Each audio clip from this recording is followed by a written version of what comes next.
15 సంవత్సరాల అనుభవం ఆంధ్ర, తెలంగాణ, కర్ణాటక, తమిళనాడులో లక్షల మంది నమ్మకమైన కస్టమర్ల సంతోషాలకు నిలయమైన మీ నివాసానికి అందమైన చిరునామా. పాప ఏం చేస్తున్నారు ఇప్పుడు? రీసెంట్ గా ఒక షాప్ బిజినెస్ మొదలు పెట్టారు. తను కూడా లా చేసింది. ఇంజనీరింగ్ ఎంఏ పొలిటికల్ సైన్స్ చదివింది తను. ఓకే. ప్రస్తుతానికి ఏకాది అని ఒక ఫ్రాంచైజ్ చేస్తున్నారు తను బిజినెస్. అంటే తన ఆలోచన ఏంటంటే ఫ్యూచర్లో కొంతమంది ఆడపిల్లలకి ఎక్కడో చోట జీవనోపాధి కొన్ని ఏదైనా చిన్న చిన్న ఇండస్ట్రీస్ స్టార్ట్ చేసి చేయాలన్న ఆలోచన. అల్లుడు ఆయన కూడా ఎంబీఏ చేశారు. తను వ్యవసాయం అది చూసుకుంటుంది. వ్యవసాయం అదే వ్యవసాయం ఈ బిజినెస్లో ఉన్నాడు ఆయన. Okay okay. సో వాళ్ళంతా అసలు యాక్టివ్ పాలిటిక్స్ లైమ్ లైట్ లో అసలుకి సుబ్బారెడ్డి గారు వాళ్ళ అబ్బాయే కదా. వాళ్ళ ఏరియాలో అంటే మాది కొంచెం స్పీడ్ రాజకీయం ఉంటుంది. వాళ్ళ ఏరియాకి తగ్గట్టుగా వాళ్ళు చేసుకుంటారు రాజకీయం. Okay okay. సో కోడళ్ళు కూడా అత్తనే అర్థం చేసుకునే వాళ్ళు, భర్తలను అర్థం చేసుకునే వాళ్ళు వచ్చారా? ఇద్దరు కూడా? ఇద్దరు మంచి కోడళ్ళేనండి. నాకు అమ్మాయితోటి కానీ కోడలతోటి కానీ అల్లుడితోటి కానీ కొడుకులతోటి కానీ ఏ రకమైనటువంటి ఇబ్బంది లేదు. భగవంతుడు రామ్మోహన్ గారి విషయంలో కొంత నాకు అన్యాయం జరిగిన పిల్లల విషయంలో మాత్రం మంచి పిల్లలు ఉన్నారు.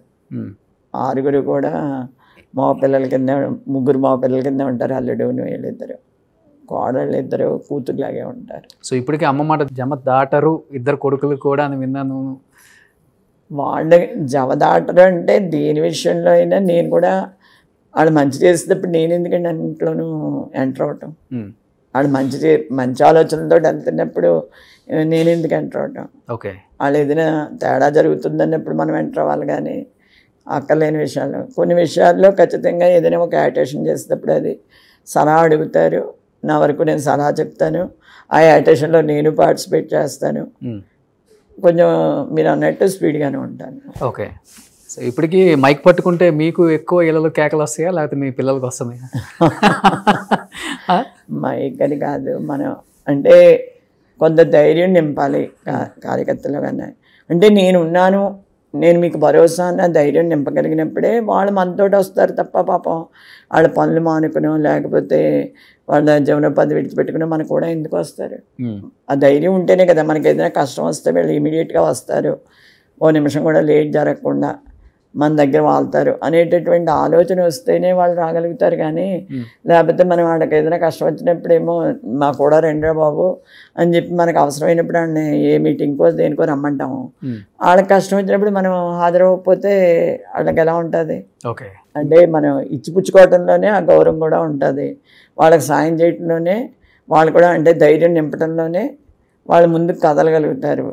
ఇప్పుడు ఇవాళ రామ్మోహన్ రావు గారు 10 అడుగులు వేయగలిగారు ముందుకంటే ఇవాళ పిల్లలు 100 అడుగులు వేస్తున్నారు.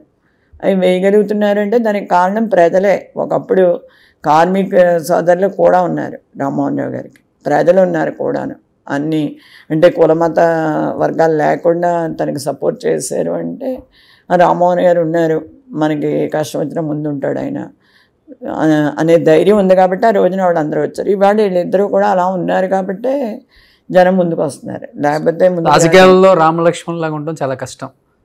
నువ్వేంటి కంటెస్ట్ చేసేది, నేను కూడా కంటెస్ట్ చేస్తాను, ఇదే గొడవలు ఎక్కువ వస్తుంటాయి అన్నదమ్ములకి. ఎస్పెషల్లీ తండ్రి అంటే ఓకే, వారసుడు తర్వాత ఎట్లయినా వస్తాడు అనుకుంటాం. కానీ తోడబుట్టిన వాళ్ళ మధ్య చాలా కష్టం. మొన్న మరి ఎమ్మెల్యే అప్పుడు రాజాకి ఫుల్ గణేష్ సపోర్ట్ చేశాడు, తనే తిరిగాడు, అన్నీ చేశాడు. రేపు పొద్దున్న గణేష్ రాజా ఇద్దరు కంటెస్ట్ చేసినా ఇద్దరికి నేను తిరగాలి, అలాగే ఒకరికొకరు సాయం చేసుకోవాలి. వాళ్ళకి కూడా రాజనగర్ నియోజకవర్గంలో ఏదైనా ఎవరికైనా ప్రాబ్లం వస్తే రాజాకి అవైలబుల్ లేకపోయినా, రాజా ఒకవేళ దొరకకపోయినా ఇమీడియట్ గణేష్ తోటే ఫోన్ చేస్తారు. రాజా కంటే ముందు కూడా గణేష్కి ఫోన్ చేసే ఇన్సిడెంట్స్ కూడా ఉంటాయి. అంటే ఇమీడియట్గా రషప్ అవుతాడని అది ఆ భరోసా మాత్రం కల్పించారు ఇద్దరు కూడా. సరే, గణేష్ కంటెస్ట్ చేస్తున్నారా? ఆశపడుతున్నారా? ఇద్దరు అసెంబ్లీలోకి అడుగు పెట్టాలి, నాన్నగారి ఆశయాలు ముందుకు తీసుకెళ్ళాలి, నా కోరిక నెరవేరాలి, ఇలాంటివి చాలా ఉంటాయి కదా.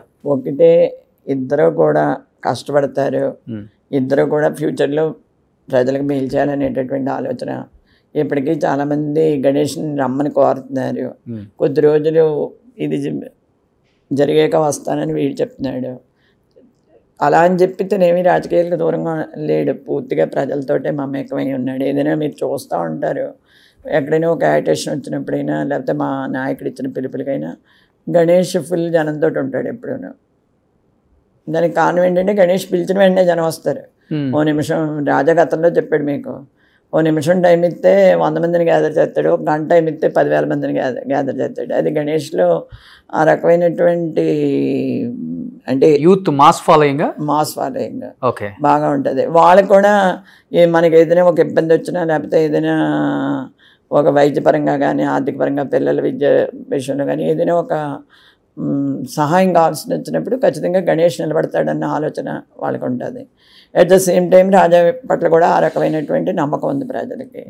అంటే ఏ ఇబ్బంది వచ్చినా ముందు ఉంటారు అనేటటువంటి ఇబ్బంది కలిగిందంటే మనకి భరోసా ఉంది, వెనకాల మనకు ధైర్యం ఉంది అనేటటువంటి ఆలోచన చాలా కుటుంబాల్లో వీళ్ళు క్రియేట్ చేయగలిగారు. అంటే రాజకీయం చేయటం గొప్ప విషయం కాదు, రాజకీయంలో మనం జనాన్ని సంపాదించుకోవాలి. ఓకే, గెలుస్తుంటాం ఓడిపోతుంటాం, అది కామన్. డబ్బు కాదు సంపాదించుకోవాల్సింది, జనాన్ని సంపాదించుకోవాలి. వాళ్ళ ప్రేమని అభిమానాన్ని సంపాదించుకుంటే ఖచ్చితంగా చరితార్థులు. సుమన్ టీవీలో మీ పర్సనల్ అండ్ బిజినెస్ ప్రమోషన్స్ కోసం కింది నెంబర్కి కాంటాక్ట్ చేయండి.